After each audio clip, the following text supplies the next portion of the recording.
The Martin AM Mauler was a single-seat carrier-based attack aircraft built for the United States Navy.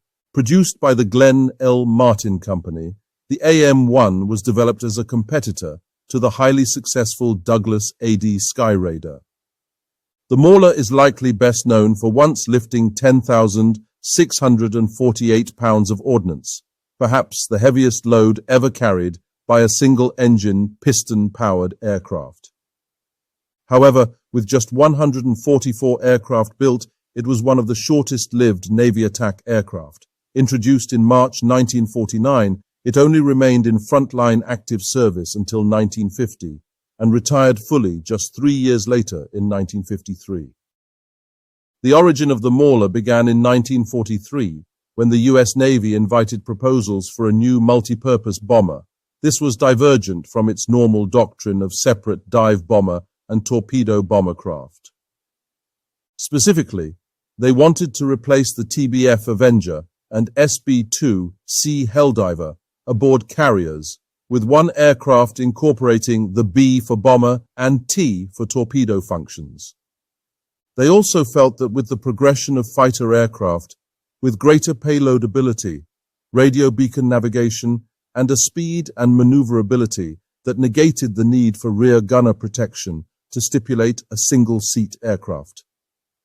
In what was a wide-ranging and expensive prototyping exercise for the U.S. Navy, 4 companies were selected to progress to provide XBT prototypes: Curtiss, Douglas, Kaiser Fleetwings, and Martin. Indeed, later the Navy would abandon the multiple type designations, opting for a singular A for attack. In what was a seemingly tightly managed process, Martin was instructed to create an ostensibly unnovel design that would be a reliable platform for the new and largest displacement aviation piston engine to be mass-produced in the United States, the radial Pratt Whitney R-4360 Wasp Major. The first of 2 prototypes made its maiden flight on the 26th of August, 1944, revealing significant problems with the engine, its cowling, the vertical stabilizer, and rudder. Mostly it seemed the accommodation of such a powerful motor was becoming much more difficult than assumed. The cowling was lengthened 6 inches, and the engine mount was canted 2 degrees to the right to offset the engine's tremendous torque. The length of the carburetor air scoop was extended, and the propeller spinner, rudder, and the vertical stabilizer were redesigned. As well, a large dive brake was positioned on the trailing edge of the wing. When closed, it could be lowered for use as a landing flap, or it could be split into alternating upper and lower sections, with intermeshing fingers for use in its dive bombing role, ostensibly due to its great surface area. While very effective while diving, this was at the cost of the width of the ailerons, which significantly reduced their efficiency, something that would later rebound in its very poor aerial maneuverability and the pilot's control capability. Despite this lengthy process of redesign and modification, the Navy placed a production order in early 1945 for 750 aircraft, and despite the surrender of Japan later that year in August, they persisted with the Mauler, albeit reducing their order to just 99 aircraft. First deliveries began in March 1947, fully 2 years and 7 months since the first prototype flew, now designated the Martin AM-1 Mauler. It was 41 feet 3 inches long, 16 feet 10 inches high, had a wingspan of 50 feet and a total wing area of 496 square feet, powered by a Pratt Whitney R-4360 Wasp Major radial, producing 3,000 horsepower. Its maximum speed was 334 miles per hour, had a range of 1,524 miles, a service ceiling of 27,000 feet, and could reach 10,000 feet in 5.9 minutes. For armament, it sported 4 20mm T-31 cannons with 200 rounds per gun, and 15 Ordnance hardpoints, a remarkable number for a single-seat fighter. More on that soon.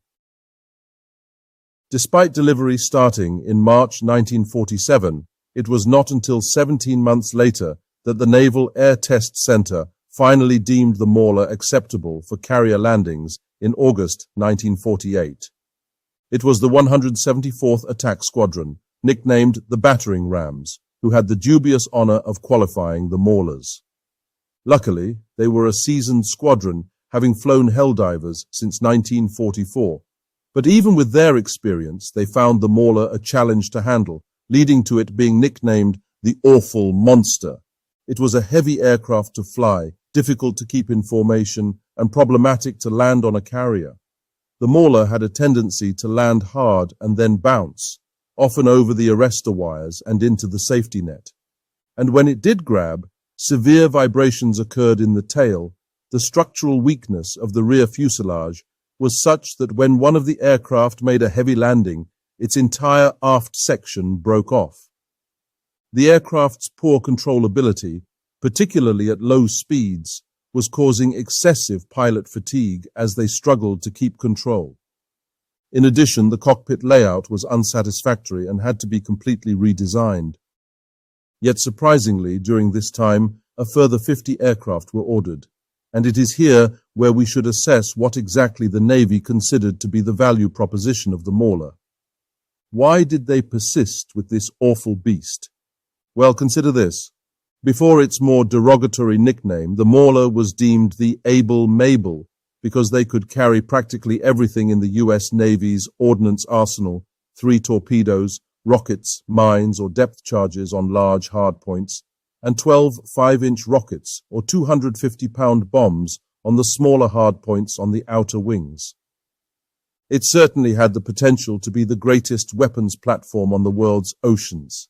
Indeed, in 1949, a Mauler flew a demonstration carrying 3 torpedoes, 12 250-pound bombs, and its full cannon load. A total weapons payload of 10,648 pounds, more than 4.8 metric tons of armament. Thought to be the world record for a single-piston engine aircraft, there is no doubt that this put the Mauler on the wish list of more than a few members of the naval brass.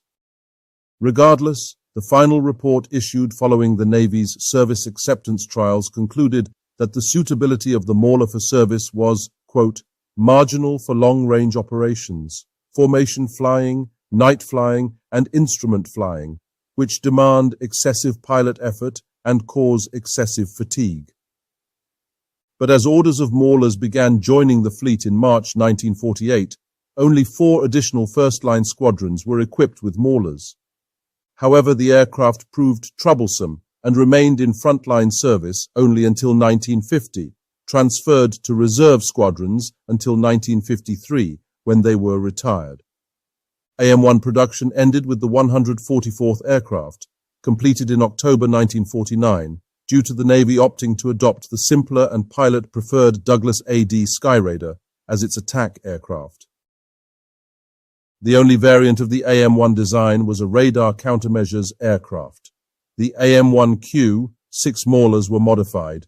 They had a radar countermeasures compartment aft of the cockpit with a second crewman. They carried AN/APR-1 search receivers and a AN/APA-11 pulse analyzer, and also had provisions for a AN/APS-4 radar. Significantly, the AM-1Q variant could still carry its bombs and retained the 4 20mm cannons. The Martin AM-1 Mauler could be viewed as a failure, and if it was the only aircraft awarded a contract, it would indeed represent a bigger failure for the U.S. Navy than it ultimately became. For on paper the Skyraider is slower, has a lower ceiling height, has less range, and was ugly too, but pilots loved it. It was lighter, felt powerful, and was really maneuverable. And this latter point meant that pilots felt able to do their jobs more effectively, without exhaustion. And you could land on a carrier much more reliably, fairly important for a Navy aircraft, one may think. Thank you for watching. If you enjoyed this video, please leave a comment and hit the like button. If you would like to see more like this, please subscribe to the channel and press the notification button.